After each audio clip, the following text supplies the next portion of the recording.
Good morning everyone, welcome to knowledge account. আমরা দেখব 4th April 2025 এ daily current affairs, তার সাথে সাথে রিলেটেড স্ট্র্যাটেজিক এগুলো। তোমাদের আগামী শনিবার মানে 5th এপ্রিল অর্থাৎ আগামীকাল 6:30 থেকে 8টা পর্যন্ত রেলওয়ে গ্রুপ ডির প্রি মক টেস্ট রয়েছে নলেজ অ্যাকাউন্ট অফিসিয়াল অ্যাপে। আর এটা রিলেটেড আরও ডিটেলস তোমাদের হোয়াটসঅ্যাপ একটা গ্রুপ দেখবে তৈরি করা হয়েছে, যেটা আমি টেলিগ্রামে শেয়ার করেছি। তোমরা ওটাতে জয়েন করে নিও। আরও ডিটেলস যারা যারা কিভাবে দেবে না দেবে জানো না, তারা ওখান থেকে দেখে নিতে পারবে। কেমন? তো প্রথম প্রশ্ন আজকে আমাদের, 2025 সালের হিরো এশিয়া কাপ হকি কোথায় অনুষ্ঠিত হবে? রাজগীরে অনুষ্ঠিত হবে 2025 সালের হিরো এশিয়া কাপ হকি। বিহারের প্রাচীন শহর রাজগীর আমরা জানি। 29 আগস্ট থেকে 7 সেপ্টেম্বর 2025 পর্যন্ত এই রাজগীরে পুরুষদের এশিয়া কাপ হকি টুর্নামেন্টের 12তম সংস্করণ হবে এখানে। অর্থাৎ রাজগীর বা বিহার তাহলে এই 12th এডিশনের অর্গানাইজার। এটা সেকেন্ডবার রাজগীরে এরকম একটা হচ্ছে, মানে মহাদেশীয় স্তরের হকি টুর্নামেন্ট এই রাজগীরে এটা সেকেন্ড টাইম হচ্ছে। আগে 2024 সালে 8th মহিলা এশিয়ান চ্যাম্পিয়ন্স ট্রফি হয়েছিল। আর 8th মহিলা এশিয়ান চ্যাম্পিয়ন্স ট্রফি কিন্তু ভারত জিতেছিল, তার সাথে সাথে মনে রাখো চীনকে হারিয়ে।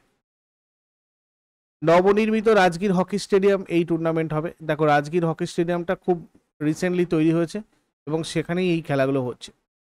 8টা দল এবারে অংশগ্রহণ করছে, যার মধ্যে থাকছে আমাদের ভারত, পাকিস্তান, জাপান, কোরিয়া, চীন আর মালয়েশিয়া। বাকি দুটো দল AHF কাপের মাধ্যমে যোগ্যতা অর্জন করবে। দক্ষিণ কোরিয়া টুর্নামেন্টের ইতিহাসে সর্বাধিক পুরুষদের এশিয়া কাপ 5বার জিতেছে, এটা পাশাপাশি নোট করে রাখো তোমরা। তারপরে ভারত, তারপর পাকিস্তান 3বার করে জিতেছে। রাজগীর টুর্নামেন্টের যদি ইম্পর্টেন্স আমরা দেখি, এই টুর্নামেন্টটা অ্যাকচুয়ালি দেখো 2026-এ যে FIH হকি পুরুষ হকি বিশ্বকাপ হবে সেটার জন্য একটা যোগ্যতা অর্জনকারী ইভেন্ট। এটা 2026 সালের FIH পুরুষ হকি বিশ্বকাপের যৌথ আয়োজক হচ্ছে বেলজিয়াম আর নেদারল্যান্ড। পাশাপাশি আমাদের এগুলো জেনে রাখতে হবে, যেহেতু এটা 2024 সালের সেই যোগ্যতা অর্জনকারী ইভেন্ট। যে দল 12তম পুরুষ এশিয়া কাপ জিতবে তারা 2026 বিশ্বকাপের জন্য যোগ্যতা অর্জন করবে। পুরুষদের Asia cup Asian hockey federation দ্বারা হয় এবং একটা সদস্য হকি ফেডারেশন দ্বারা হোস্ট করা হয়। আর এই টুর্নামেন্টটা FIH পুরুষ হকি বিশ্বকাপের জন্য একটা যোগ্যতা অর্জনকারী টুর্নামেন্টও। 5বার জিতেছে দক্ষিণ কোরিয়া টুর্নামেন্টের সবচেয়ে সফল দল। ভারত 3বার পেয়েছে, 2003, 7 আর 2017, এটা তোমাদের আগেই বললাম। আর এশিয়ান হকি ফেডারেশন 1958 সালে প্রতিষ্ঠিত হয়। তা এশিয়ার ক্রীড়া নিয়ন্ত্রক সংস্থার হকি FIH এর বিশ্ব নিয়ন্ত্রক সংস্থার সাথে অনুমোদিত। প্রতিষ্ঠাতা সদস্য হচ্ছে ভারত, জাপান, দক্ষিণ Korea, Malaysia R Pakistan.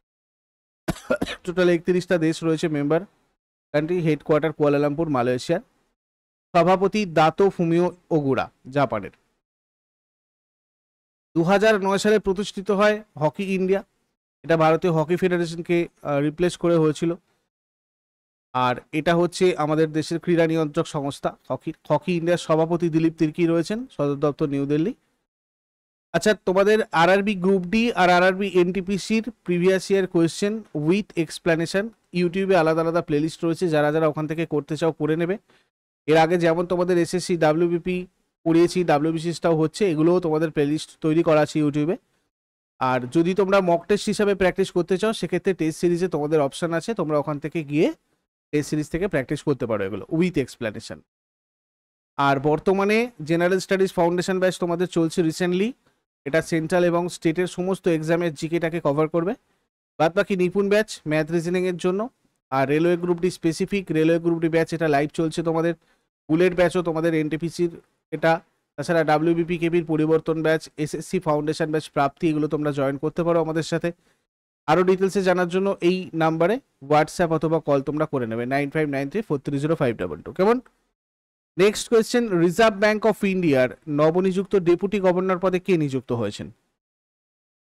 Doctor Poonam Gupta reserve bank of ইন্ডিয়ার নবনিযুক্ত ডেপুটি গভর্নর পদে নিযুক্ত হয়েছেন। ভারত সরকার নতুন দিল্লি ভিত্তিক think tank National Council of Applied Economic রিসার্চের ডিরেক্টর ডক্টর পুনম গুপ্তকে রিজার্ভ ব্যাঙ্ক অফ ইন্ডিয়ার নতুন ডেপুটি গভর্নর হিসেবে নিয়োগ করেছে। Doctor Poonam Gupta doctor Michael পাত্রের স্থলাভিষিক্ত হবেন, যিনি 14 জানুয়ারি 2025 তার পদ থেকে অবসর গ্রহণ করেন। ডাক্তার পুনম গুপ্তাকে 3 বছরের জন্য নিযুক্ত করা হয়েছে। ভারতীয় রিজার্ভ ব্যাংক আইন 1934 অনুযায়ী ধারা 8 অনুযায়ী আরবিআই এর সর্বোচ্চ 4জন ডেপুটি গভর্নর থাকতে হবে আমরা জানি। ডেপুটি গভর্নরদের নিয়োগ করা হয় কেন্দ্রীয় সরকার দ্বারা, আর একজন ডেপুটি গভর্নরের সর্বোচ্চ মেয়াদ থাকে 5 বছরের বেশি, মানে 5 বছর থাকে আর কি। তবে সরকারের তাদের নিয়োগের সময় ডেপুটি গভর্নরের মেয়াদ উল্লেখ করে, অ্যাকচুয়ালি এটা ফিক্সড নয়। ডেপুটি গভর্নর পুনরায় নিয়োগের জন্য যোগ্য হয়। আর ডেপুটি গভর্নরের সর্বোচ্চ বয়স নির্দিষ্ট তারিখ অনুযায়ী 60 বছরের বেশিও হয় না আর কি। বর্তমানে স্বামীনাথন জে, এম রাজেশ্বর রাও এবং টি রবিশঙ্কর এনারা আরবিআই এর ডেপুটি গভর্নর রয়েছেন।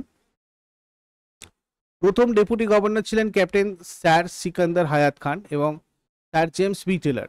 1 এপ্রিল 1935 নিযুক্ত হন। প্রথম মহিলা deputy governor K J Udeshi. আর রিজার্ভ ব্যাংক অফ ইন্ডিয়ার হেডকোয়ার্টার তোমার মুম্বাইয়ে রয়েছে। গভর্নর সঞ্জয় মালহোত্রা। ভারতের কেন্দ্রীয় ব্যাংক আমাদের রিজার্ভ ব্যাংক অফ ইন্ডিয়া, এটাকে বলা হয় ব্যাংকার্স ব্যাংক। আরবিআই স্থাপিত হয়েছিল হিলটন ইয়ং কমিশনের সুপারিশে। 1926 সালে এই কমিশন রিপোর্ট জমা দিলেও আরবিআই প্রতিষ্ঠিত হয়েছিল 1935-এ।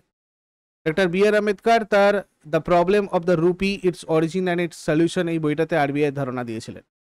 1934 সালের ভারতীয় রিজার্ভ ব্যাংক আইন অনুযায়ী 1935-এর 1 এপ্রিল আরবিআই প্রতিষ্ঠিত হয়। এর হেডকোয়ার্টার মুম্বাইয়ে রয়েছে, মহারাষ্ট্রে। আর রিজার্ভ ব্যাংকের সদর দপ্তর প্রথমে কলকাতাতে থাকলেও 1937 সালে এটাকে মুম্বাইয়ে স্থানান্তরিত করা হয়। এটা প্রতিষ্ঠিত হয় 1935-এর 1 এপ্রিল। হেডকোয়ার্টার মুম্বাই। প্রথম গভর্নর অসবর্ন স্মিথ। প্রথম ভারতীয় গভর্নর সিডি দেশমুখ। প্রথম মহিলা ডেপুটি গভর্নর কে জে উদেশি। সবচেয়ে বেশি দিনের জন্য গভর্নর ছিলেন বেনেগাল রামারাও। সবচেয়ে কম দিনের জন্য গভর্নর ছিলেন অমিতাভ ঘোষ, মাত্র 20 দিন। বর্তমান গভর্নর শক্তিকান্ত দাস। আর একমাত্র ভারতীয় প্রধানমন্ত্রী যিনি আরবিআই গভর্নর ছিলেন তিনি হচ্ছেন মনমোহন সিং। আরবিআই এর জাতীয়করণ করা হয়েছিল 1949 সালের 1 জানুয়ারি। আরবিআই এর প্রতীকী হচ্ছে এমব্লেম হচ্ছে চিতাবাঘ মানে প্যান্থার এবং পাম গাছ। প্রথমে আরবিআই লোগোতে সিংহের ছবি থাকলেও পরে সেটাকে বাঘের ছবি দিয়ে রিপ্লেস করা হয়েছিল, যেহেতু ভারতের জাতীয় পশু বাঘ। রিজার্ভ ব্যাংকার অফিসারদের ট্রেনিং এর জন্য 2টো কলেজ আছে। একটা রয়েছে চেন্নাইয়ে রিজার্ভ ব্যাংক স্টাফ কলেজ, আর একটা কলেজ অফ এগ্রিকালচারাল ব্যাংকিং। আর রিসেন্টলি জাল নোট সম্পর্কে তোমরা ওয়েবসাইটটাও নিশ্চয়ই দেখেছো, এটা মনেও রাখবে, পরীক্ষায় এসেও ছিল বেশ কিছু পরীক্ষায়। পয়সা বলতা হ্যায় .rbi.org.in। ভারতের রিজার্ভ ব্যাংক আন্তর্জাতিক অর্থভান্ডার মানে ইন্টারন্যাশনাল মনিটারি ফান্ডেরও একটা মেম্বার। আর 1 টাকার নোট বাদে বাকি সমস্ত ভারতীয় নোটে রিজার্ভ ব্যাংকের গভর্নরের সই থাকে। তারপরে কোন রাজ্য বা কেন্দ্রশাসিত অঞ্চলের সরকার নারীদের জন্য বিনামূল্যে বাস পরিষেবা চালু করেছে, যার লক্ষ্য ভ্রমণকে সহজ আর আরামদায়ক করা? এটা করেছে জম্মু কাশ্মীর। জম্মু আর কাশ্মীরের মুখ্যমন্ত্রী ওমর আবদুল্লাহ 1 এপ্রিল 2025-এ নারীদের জন্য বিনামূল্যে বাস পরিষেবা চালু করেছিলেন। এই উদ্যোগের লক্ষ্যে কেন্দ্রশাসিত অঞ্চলে নারীদের ভ্রমণকে সহজ আর আরামদায়ক করা, এটাই হচ্ছে এই উদ্যোগের লক্ষ্য। এই পরিষেবা শ্রীনগরের শেরি কাশ্মীর আন্তর্জাতিক সম্মেলন কেন্দ্রে চালু করা হয়েছিল। জম্মু ও কাশ্মীর গঠিত হয়েছিল 2019-এর 31 অক্টোবর। রাজধানী মে অক্টোবর, শ্রীনগরে থাকে নভেম্বর এপ্রিলে জম্মু। আন্তর্জাতিক সীমানা পাকিস্তানের সাথে রয়েছে, 2টো রাজ্যের সাথে আর একটা কেন্দ্রশাসিত অঞ্চলের সাথে সীমানা রয়েছে, তোমরা এখানে দেখতেই পাচ্ছ। তোমার এখানে হচ্ছে লাদাখ, ঠিক আছে। জম্মু কাশ্মীর ভারতের মানে যেটা উত্তরে চীন আর লাদাখ, তোমার এখানে দেশ যদি দেখি চীন আর লাদাখ। আর পূর্বে তিব্বত রয়েছে, দক্ষিণে হিমাচল প্রদেশ পাঞ্জাব রয়েছে, আর পাকিস্তান তোমার পশ্চিমে রয়েছে। জেলার সংখ্যা টোটাল 20টা। অফিসিয়াল ল্যাঙ্গুয়েজ 5টা রয়েছে, কাশ্মীরি, ডোগরি, উর্দু, হিন্দি এবং ইংরাজি। বিধানসভার 114টা আসন, রাজ্যসভার 4টে আসন, লোকসভার 5টা আসন। হাইকোর্ট হচ্ছে এখানকার জম্মু কাশ্মীর হাইকোর্ট। প্রথম লেফটেন্যান্ট গভর্নর জিসি মুর্মু, বর্তমান লেফটেন্যান্ট গভর্নর মনোজ সিনহা। জম্মু কাশ্মীরের মুখ্যমন্ত্রী Omar Abdullah. State animal Kashmiri stag, state bird black necked crane, state tree chinar. আর জাতীয় জাফরান মিশন 2010-11-তে চালু করা হয়েছিল, যেটা শুধুমাত্র জম্মু ও কাশ্মীরে জাফরান চাষের জন্য প্রযোজ্য ছিল। জম্মু ও কাশ্মীর ভারতের সবচেয়ে বেশি জাফরান উৎপাদন করে। আর 14 ফেব্রুয়ারি 2019-এ পুলওয়ামা সন্ত্রাসী মামলা হয়েছিল। 1 এপ্রিল 2025 থেকে এসবিআই কার্ডের এমডি আর সিও হিসেবে নিযুক্ত হয়েছেন কে? Salila Pande. SBI Cards and Payment Services Limited হিসেবে কার্যকর, ভারতের অন্যতম শীর্ষস্থানীয় ক্রেডিট কার্ড প্রদানকারী প্রতিষ্ঠান। তারপরে 2025 সালের এপ্রিল মাসে insurance regulatory and development authority of ইন্ডিয়ার পূর্ণকালীন সদস্য মানে আজীবন সদস্য হিসেবে কাকে নিযুক্ত করা হয়েছে?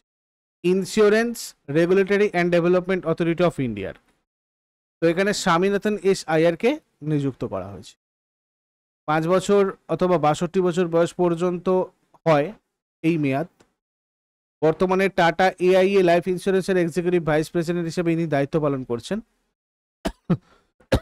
Sorry, HDFC Standard Life Insurance এটার উচ্চ একটা পদে ইনি দায়িত্ব পালন করছেন।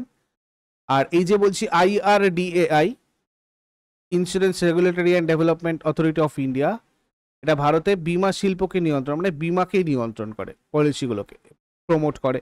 হেডকোয়ার্টার এর রয়েছে হায়দ্রাবাদে, পলিসি ধারকদের বিমা পণ্য আর মূল্য নিয়ন্ত্রণের জন্য কাজ করে। চেয়ারপারসন দেবাশিস পান্ডা IAS। তারপরে জনসংযোগ শিল্পে অবদান এবং কৌশলগত যোগাযোগে নেতৃত্বের জন্য সম্মানজনক উত্তরপ্রদেশে মানে অমূল্য রত্ন পুরস্কারে কে সম্মানিত হয়েছেন? উত্তরপ্রদেশ অমূল্য রত্ন পুরস্কারে সম্মানিত হয়েছেন নিখিল সিংহাল। বিগর মিডিয়া ওয়ার্ল্ড ওয়াইডের প্রতিষ্ঠাতা এবং নয়ডা হাই রাইজ ফেডারেশনের সভাপতি নিখিল সিংহাল উত্তরপ্রদেশের অমূল্য রত্ন পুরস্কারে সম্মানিত হয়েছেন। জনসংযোগে অবদান এবং কৌশলগত যোগাযোগের নেতৃত্বের জন্য নিখিল সিংহাল উত্তরপ্রদেশ অমূল্য রত্ন পুরস্কার পেয়েছেন। তারপরে মহারাষ্ট্র সরকার নিম্নের কোন কোম্পানির সাথে অংশীদারিত্ব করে 3টে AI এক্সেলেন্স সেন্টার স্থাপন করবে? মাইক্রোসফটের সাথে। ওকে, এটা একটা মেমোরান্ডাম অফ আন্ডারস্ট্যান্ডিং স্বাক্ষর হয়েছে মাইক্রোসফট কর্পোরেশনের সাথে 3টে AI এক্সেলেন্স সেন্টার স্থাপনের জন্য মহারাষ্ট্রর সাথে। মুম্বাই, পুনে আর নাগপুরে হবে। তারপর ছত্তিশগড় সরকার উন্নয়ন আর কর্মসংস্থানের জন্য কোন সংস্থার সাথে সমঝোতা স্মারক স্বাক্ষর করেছে? ন্যাসকমের সাথে। ছত্তিশগড় সরকার রাজ্যের উন্নয়ন বৃদ্ধি এবং কর্মসংস্থানের সুযোগ তৈরির জন্য national association of software and services companies এর সাথে একটি সমঝোতা স্মারক স্বাক্ষর করে।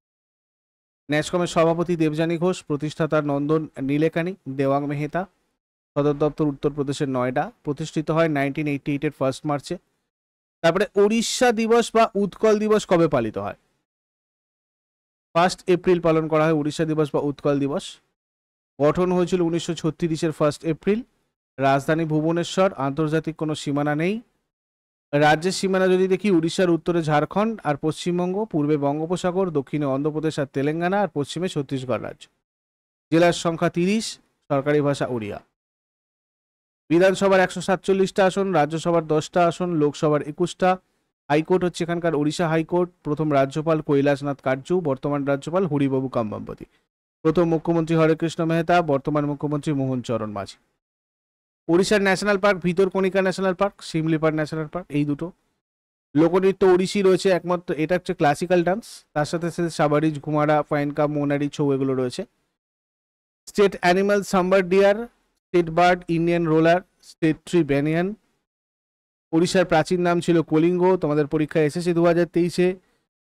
পিন্নি ছিলেন ভারতের একমাত্র মহিলা ওরাঙ্গুটান যিনি উড়িষ্যার চিড়িয়াখানায় মারা গিয়েছিলেন। এটা তোমাদের কারেন্ট অ্যাফেয়ার্স একটা বলেছিলাম, 2019-এ MTS এসেও ছিল। ভারতের স্বাধীনতার পর মহারাজা প্রতাপচন্দ্র ভাঞ্জ দেওয়ের অধীনে ময়ূরভঞ্জ রাজ্যটা 1 জানুয়ারি 1949 সালে ভারতের ইউনিয়নে যোগদান করে আর উড়িষ্যা প্রদেশের সাথে একীভূত হয়, মার্জ হয়। পরে সেটা উড়িষ্যা রাজ্য হয়। এটা CHSL 2021-এ তোমাদের এসেছিল। সম্প্রতি মহারাষ্ট্রের কোন শহরে প্রধানমন্ত্রী নরেন্দ্র মোদী মাধব নেত্রালয় প্রিমিয়াম সেন্টারের ভিত্তিপ্রস্তর স্থাপন করেছেন? হয়ে যাবে নাগপুর। প্রধানমন্ত্রী নরেন্দ্র মোদী নাগপুরে মাধব নেত্রালয় প্রিমিয়াম সেন্টারের ভিত্তিপ্রস্তর স্থাপন করেছেন, যেটা 517 কোটি টাকা ব্যয়ে নির্মিত। 250 শয্যা বিশিষ্ট এই হাসপাতালে 14টা OPD আর 14টা মডিউলার অপারেশন থিয়েটার থাকবে, যেটা দরিদ্র ও অভাবীদের জন্য সাশ্রয়ী মূল্যে চৌকুট চিকিৎসার সুবিধা প্রদান করবে।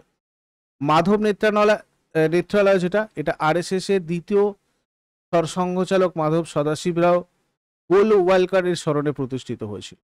আগের দিনে হোমওয়ার্কগুলো আমরা দেখিনি। স্বাধীনতার সময় ভারতীয় জাতীয় কংগ্রেসের সভাপতি ছিলেন JB কৃপালিনী। ওয়ারেন হেস্টিংস কোন বছর ভারতের গভর্নর জেনারেল হয়েছিলেন? এটার উত্তর হয়ে যাবে 1772 থেকে 1785।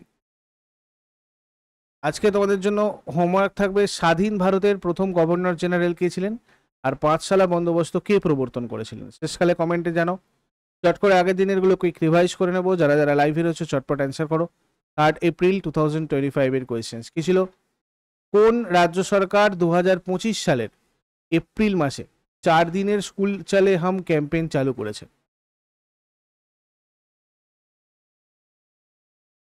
মধ্যপ্রদেশ। কোন রাজ্য সরকার তার সিএম রাইজ স্কুলের নাম পরিবর্তন করে মহর্ষি সন্দীপনী বিদ্যালয় করেছে? মধ্যপ্রদেশ। কমনওয়েলথ সপ্তম মহাসচিব হিসেবে কে দায়িত্ব গ্রহণ করবেন? শার্লি বোচওয়ে। কোন মন্ত্রণালয় 35 লক্ষেরও বেশি গ্রামীণ নারীকে জীবিকা উন্নয়নের উদ্যোগের মাধ্যমে ক্ষমতায়ন করার জন্য ইউনিসেফ ইউআহর সাথে অংশীদারিত্ব করেছে? গ্রামীণ উন্নয়ন মন্ত্রণালয়। সাম্প্রতি বহুজাতিক বিমান মহড়া আইনিওকস 2025 এটা কোথায় হচ্ছে? গ্রিস। ভারত আর কোন দেশের সশস্ত্র বাহিনীর মধ্যে টাইগার ট্রায়াম্প মহড়া অনুষ্ঠিত হয়? মার্কিন যুক্তরাষ্ট্র। 2025 সালের মার্চ মাসে অনুষ্ঠিত 2025 জেএসডব্লিউ ইন্ডিয়ান ওপেন স্কোয়াশ প্রতিযোগিতায় মহিলাদের শিরোপা কে জিতেছিলেন? অনাহত সিং। ইজ 6.0 সংস্কার সূচকের শীর্ষ উন্নয়নকারী পুরস্কারটা কোন ব্যাংক জিতেছে? কি হবে এটা? পাঞ্জাব ও সিন্ধ ব্যাংক। সম্প্রতি কোথায় 6 দিনের 37তম কত্থক উৎসব 2025-এর আয়োজন করা হয়েছিল? নিউ দিল্লি। অম্বুজা সিমেন্টের নতুন সিইও এবং হোল টাইম ডিরেক্টর হিসেবে কাকে নিযুক্ত করা হয়েছে? বিনোদ বাহেতি। ছিল আগের দিনের কোয়েশ্চেন। ইউজফুল বলে মনে হলে লাইক করো, শেয়ার করো, কমেন্ট করে ফিডব্যাক জানাও। আর প্রতিদিন সকাল 6টার সময় ডেলি কারেন্ট অ্যাফেয়ার্সের আপডেটের জন্য নলেজ অ্যাকাউন্টকে সাবস্ক্রাইব করে বেল আইকন প্রেস করে অলে ক্লিক করে নাও। Thank you so much. Take care. Have a great day.